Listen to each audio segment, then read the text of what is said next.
हमारे नड्डा साहब इंडी इंडी बोलते हैं। ठीक है, उसीलिए तो बोला नाम बदलने से कुछ नहीं होता। तो एक व्यक्ति देश बदलने के लिए, संविधान को मजबूत करने के लिए, लोकतंत्र को मजबूत करने के लिए और कॉन्स्टिट्यूशन को जीवित रखने के लिए सबसे कंसल्ट करके कंसेंसस जो बनाते हैं, रखने का काम हो रहा था, बुनियाद रखा। और बुनियाद के अंदर जो पत्थर जाते हैं वो दिखते नहीं, और जब वॉल पे आप नाम लगाते हो वही दिखते हैं। आप कभी भी जाइए साहब, आप तो 2-4 अनेक कोर्ट तो उद्घाटन किए होंगे अब तक, कहीं भी जाइए, जो बिल्डिंग ठहरती है बुनियाद पर, वो अंदर के मजबूत पत्थर किसको भी नहीं दिखते, लेकिन ऊपर का नाम। माने खड़गे जी, मैं हाल में भारत मंडपम गया था। हाँ, देखिए भी देखी और ऊपर भी देखा। यही मैं बोल रहा हूँ, आप बहुत से लेकिन देखते हैं। दुनिया के नेताओं ने जो मुझे कहा, सर आश्चर्यचकित हो गया। सर बोलने दीजिए। उसकी नींव का भी आधार समझ में आ गया, ऊपर का भी समझ में आ गया। उसीलिए साहब इतने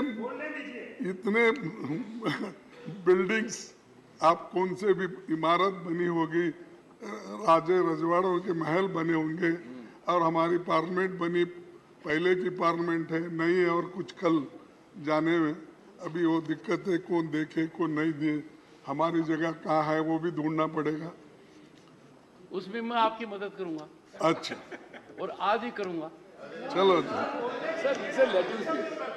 सर, संविधान सभा ने चुने गए विभिन्न धाराओं के लोग महान नायक थे, उसमें अपने दौर के महारथी थे, उनका बड़ा जमीनी अनुभव भी था। स्वतंत्रता, समानता, न्याय, मानवीय गरिमा और लोकतंत्र उनकी नसों में समाया था, क्योंकि उसके लिए ही तो वो लड़ रहे थे। इसीलिए संविधान निर्माताओं ने हमें जो संविधान दी है, वही हमें आज भी एक बनाए हुए हैं, और उसी ने राष्ट्र के लिए सशक्त ढांचा तैयार किया है। इसी कारण लोकतंत्र के सिद्धांत और व्यवहार आज जनता के स्वभाव का अभिन्न अंग है। भारतीय संविधान हमारा सबसे बड़ा मार्गदर्शक है। इसी के आधार पर संसदीय प्रणाली के हक में फैसला हुआ, और अडल्ट फ्रेंचाइज जो हमको मिला वो सबसे बड़ी बात है, क्योंकि आपको तो मालूम है, पहले जब वोटिंग पावर थी 1935 के, तो इस एक्ट के तहत जो टैक्स देते हैं, जिनके पास जमीन है, जो पढ़े लिखे हैं, जो इनकम टैक्स पे करते हैं, ऐसे लोगों के लिए ही वोटिंग का अधिकार था। लेकिन हमने जो संविधान बनाया, पंडित जवाहरलाल नेहरू जी और डॉक्टर बाबा साहब अम्बेडकर, वल्लभ भाई पटेल, जितने भी महान नेता उस वक्त इस कॉन्स्टिट्यूंट असेंबली में थे, उन्होंने अडल्ट फ्रेंचाइज दिया। आप लिखो या आप पढ़े हो या अनपढ़ हो, आप गरीब हो या आप अमीर हो, सबको एक ही वोट, और उसका वैल्यू भी एक ही। जो एक बड़ा अमीर आदमी, फर्ज करो अदानी के जैसा, उसको भी एक ही वोट, उसका वैल्यू भी एक ही वोट। लेकिन आज हमारे जो कर्मचारी है, छोटे लोग हैं, काम करते हैं, उनको भी एक ही वोट। ये किसने दिया? ये कॉन्स्टिट्यूशन जो बनाने वाले कांग्रेस के उस वक्त आज़ादी, जिन्होंने आज़ादी के लिए लड़े और ये दिलाए, और ये ढांचा बना। इसीलिए आज भी अडल्ट फ्रेंचाइज से ये देश जिंदा है, एक है और इंक्लूसिव है। और ये इंक्लूसिव बोले तो थोड़ा सा डर होता है उनको। इंक्लूसिव बोले तो फिर इंडिया, उसको क्या करते हैं छोटा करने के लिए, हमारे नड्डा साहब इंडी बोलते हैं। ठीक है, उसीलिए तो बोलो नाम बदलने से कुछ नहीं होता। हाँ, इंडी बोलो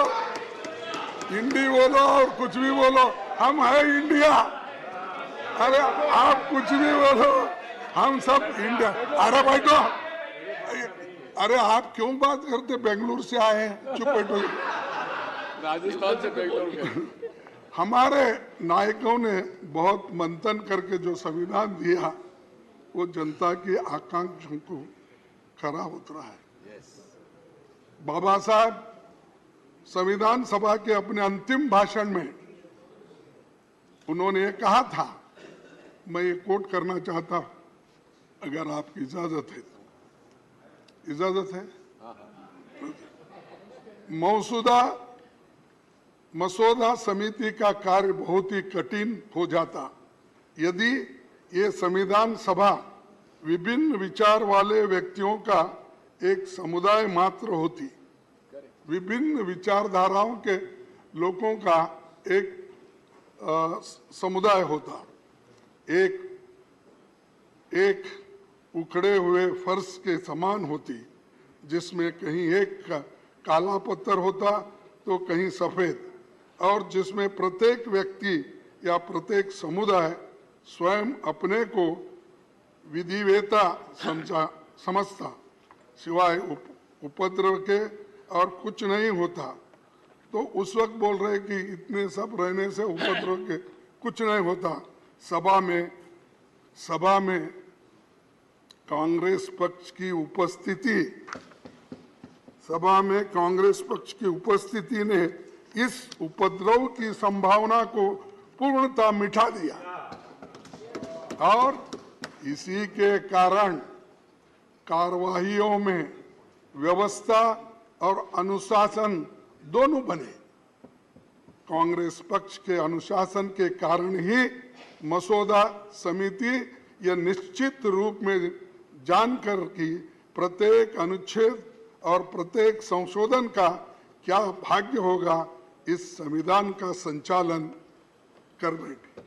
तो ये कांग्रेस के लिए बाबा साहब अम्बेडकर ने कहा है कैसा संविधान बना, क्योंकि उस वक्त इतने डिफरेंट लोग थे, इंटेलिजेंट लोग थे, और एक दूसरे से वो अगर लड़ते भी तो बाहर आकर एक होते थे। वो कभी किसी के ऊपर कुछ नुक्ताचीनी करके बैठते नहीं थे। सर, मैं और एक आपको बात बताना चाहता हूँ कि ये बाबा साहब अम्बेडकर है ड्राफ्टिंग यानी संविधान बनाने के लिए कितनी कोशिश की है, बहुत लोगों को मालूम नहीं। चूंकि ये कहते हैं ड्राफ्टिंग कमेटी चेयरमैन थे, वो क्या ये क्या, ऐसा बोलने वाले बहुत हैं, क्योंकि कोई व्यक्ति को हम नहीं चाहते। ये खासकर ये हमेशा ये दलितों की हालत होती है, तो जब उन्होंने इतना कष्ट करके रात दिन बैठ के जो संविधान उन्होंने बनाया, इसीलिए उसमें एक टीटी कृष्णमाचारी का एक कहावत अपना स्टेटमेंट है, मैं आपके सामने पढ़ के। संविधान का निर्माण करने वाली चुनिंदा 7 सदस्यों की ड्राफ्टिंग कमेटी में सबसे बड़ी भूमिका डॉक्टर अंबेडकर ने बना। 7 लोगों, इसमें क्या होता, क्योंकि उसके एक सदस्य ने वो 7 में एक सदस्य त्याग पत्र दिया, कितने बचे? 6। एक सदस्य का निधन हो गया, कितने बचे? 5। जबकि एक अमेरिका चले गया, बचे 4। एक सदस्य रियासत के कार्यों में व्यस्त रहे और 2 सदस्य दिल्ली से दूर थे। उनकी सेहत खराब होने के कारण कम मौजूदगी होती थी, तो सारा दारोमदार बाबा साहब अम्बेडकर की। ये इतिहास है, हम इसको कभी नहीं कहते। ये बार बार यही बोलते हैं, ड्राफ्टिंग कमेटी के ये थे, सब मेंबर्स ने मिल। अब ये टीटी कृष्णमाचारी जो मेंबर थे उसके कॉन्स्टिट्यूंट असेंबली के, और खासकर इस ड्राफ्टिंग कमेटी के मेंबर थे, उन्होंने ये बात कही।